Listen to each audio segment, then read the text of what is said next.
In the midst of a pandemic, with the world battling a disease that is more deadly than we've seen in over a century, a young woman found herself stranded in a war-torn country.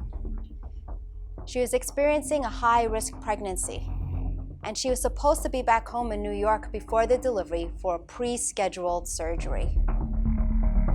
But time was running out.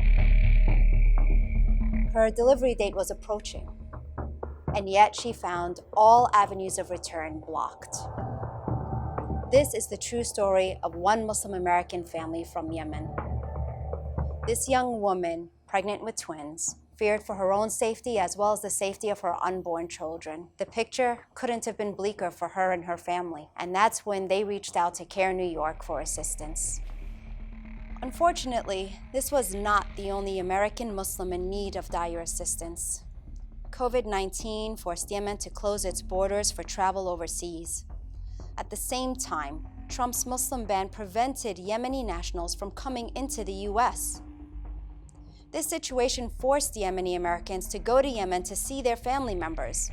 And once the borders closed, you had thousands of Yemeni-Americans stranded in the middle of a war zone. So why didn't the US State Department help these Yemeni-Americans stranded in their moment of crisis? The US State Department regularly and routinely helps repatriate Americans in moments of crisis.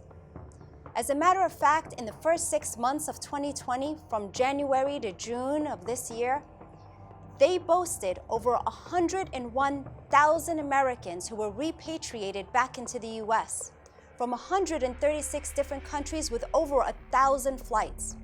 Yet not a single flight was commissioned for Yemeni-Americans. They were in dire need of assistance.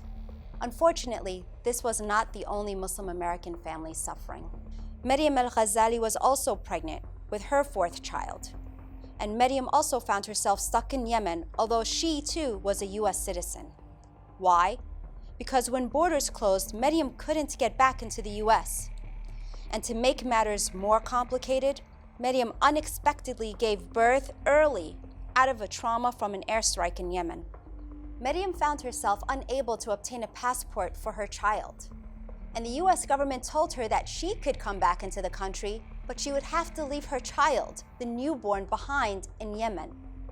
Maryam refused, and that's when she contacted CAIR-NY.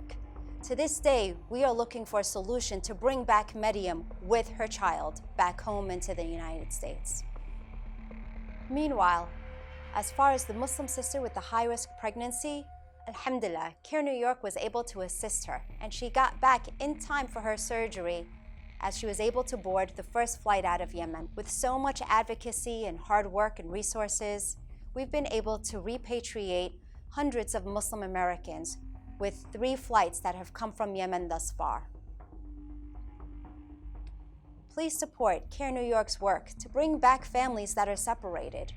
With Allah's blessings and your help, we can help more Muslim Americans reunite with their loved ones. And we can show them that we have not abandoned them, though their own government has. Please donate now.